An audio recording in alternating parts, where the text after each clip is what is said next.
Welcome to my channel. I'm Gary Wariawan, and in today's video, I'm going to compare some of my Micro Four Thirds telephoto lenses. Intro.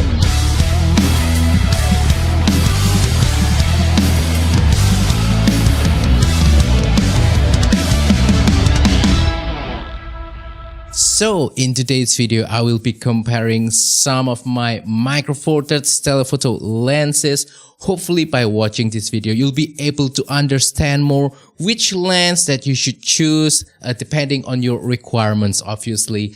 I'm not going to cover all of the Micro Four Thirds telephoto lens collection because frankly speaking, I don't have the capability to buy all of those lenses, but hopefully by sharing the lenses that I have and talk to you about the strengths and the weakness of each lenses, hopefully I can still help you to make a purchase decision should you be in the market for a new Micro Four Thirds telephoto lenses. Now let's begin with the first lens, which is the Panasonic Lumix 35-100mm f2.8. So the Panasonic Lumix 35-100mm f2.8.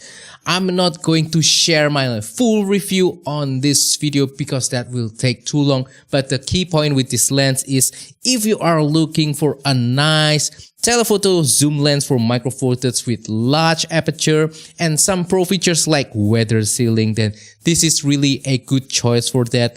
This I think is perfect not only for portrait. This is equivalent to 70-200mm in full frame terms, so perfect for portrait. But other than that, you can use this easily for event photography as well. For distant landscape photography, obviously you can use this lens as well.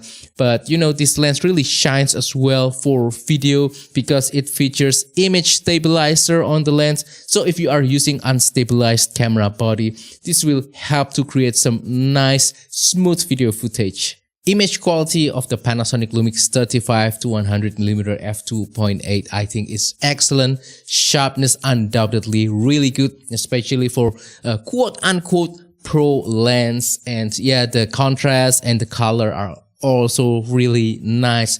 However, I noticed, especially if you zoom in all the way to 100mm at f2.8, there will be a little bit of circular bokeh going on. And for maximum sharpness, you can stop down to f4. However, for something like this, usually I don't want to stop down. I want to use it at f2.8 all the times. But it's not a big deal. I can assure you that you will get nice image quality with this lens, even wide open.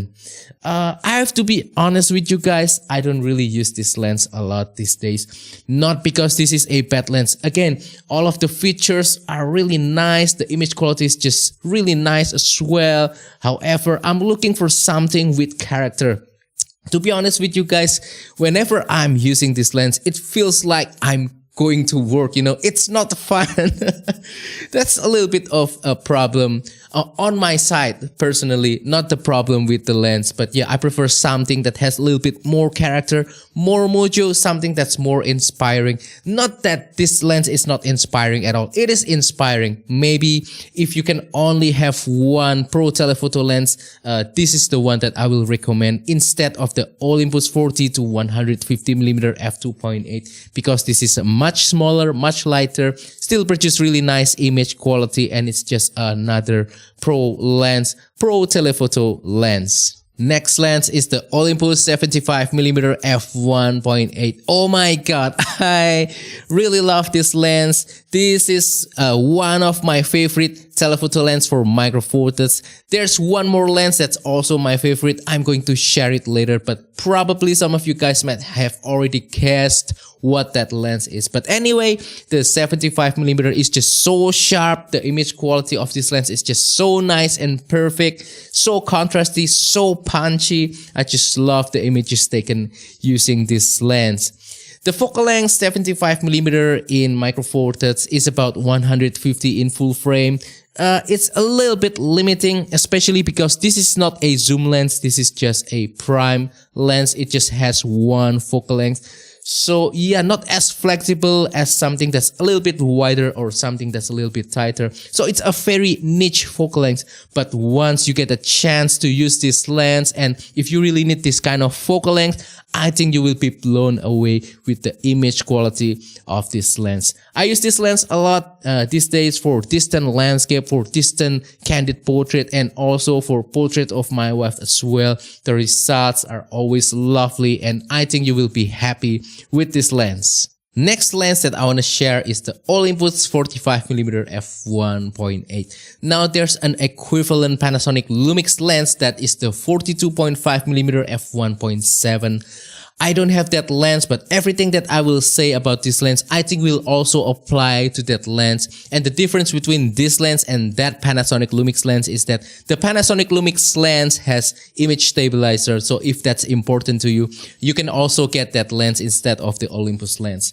Anyway, with the Olympus lens, the 45mm f1.8, I think this lens really embodies the spirit of Micro Four Thirds. This lens is small, it's lightweight, and it's relatively inexpensive, but the image quality is really good. That's the spirit of Micro Four Thirds, and yeah, I'm really missing lenses like this. These days, Micro Four Thirds, they're making only big, bulky, heavy lenses converted from full frame lenses into Micro Four Thirds, so we don't get that size and weight benefit anymore.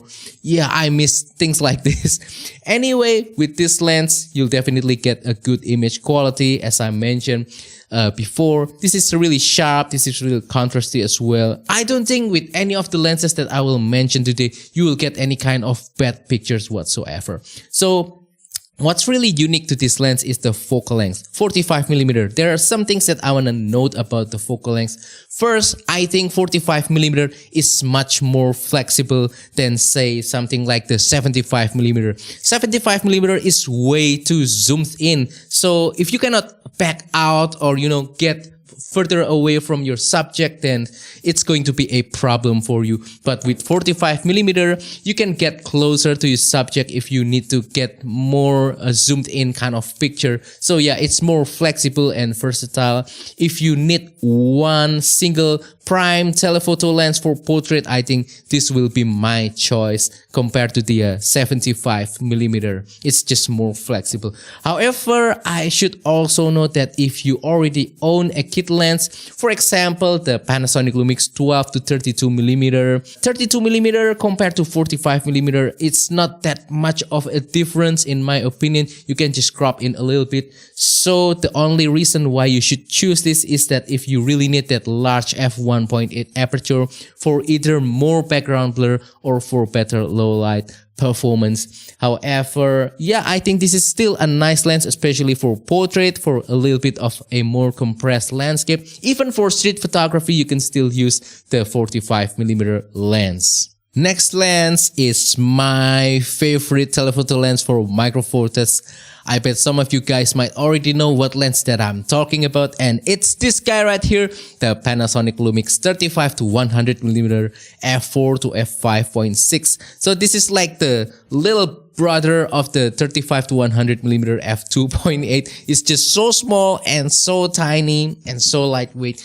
Again, I think this is another lens that embodies the spirit of Micro Four Thirds. Small, lightweight, relatively inexpensive, but great image quality. So a few years ago, I think I did a sharpness comparison between this lens and some other telephoto lenses. I think you might want to check out that sharpness test video up here. But anyway, in terms of image quality, this is very similar to the 2.8 lens. So yeah, that's very impressive for such a small and relatively inexpensive lens. So the reason you might want to choose this lens is if you value the smaller form factor, if you need something for travel, if you want to complement your kit lens, that's usually the 12 to 32mm or 14 to 42, you might want this lens for your telephoto solution when you're traveling. This is still relatively small for travel, and yeah, the reach is more than enough for most travel photography needs. I don't really use this lens a whole lot for portrait. I think you can use it for portrait just fine. You won't get as much background blur compared to something like the 2.8 35-100 lens or some of the other prime lens that I mentioned in this video. However, if you do distant landscape photography, I use this lens a lot for distant landscape photography, and I think the result is just wonderful.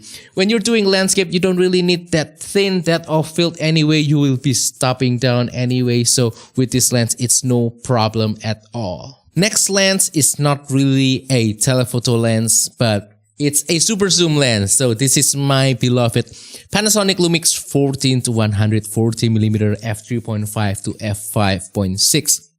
So the focal length that this lens can cover is really impressive, all the way from wide angle to telephoto in one single lens. So flexibility is the name of the game right here. If you don't want the hassle of changing lens, especially when you are traveling, then I think this is the solution for you, a super zoom lens. So with this lens, you also have to keep your expectation in check, because definitely you don't want to compare sharpness of this lens to something like the Olympus 75mm or even the 35-100mm f2.8 or even the smaller 35-100mm f4 to f5.6. This will not be as sharp as those lenses, but in my personal experience and after some testing that I did, I found out that the sharpness is not bad for a super zoom lens.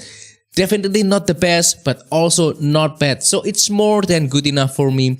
And also, even some of my keeper shots are taken using this lens. So yeah, if you're traveling or if you need a lens that can do it all, you don't want the hassle of changing lens, you can use this lens. I think you will get some great result, and I think you will be happy with this lens. Last but not least, I want to include an ultra telephoto lens. This is the Panasonic Lumix 100 to 300mm f4 to f5.6. So if all of the lenses that I mentioned before are not long enough for you, are not zoomed in enough for you, then this is the solution. There are other options as well.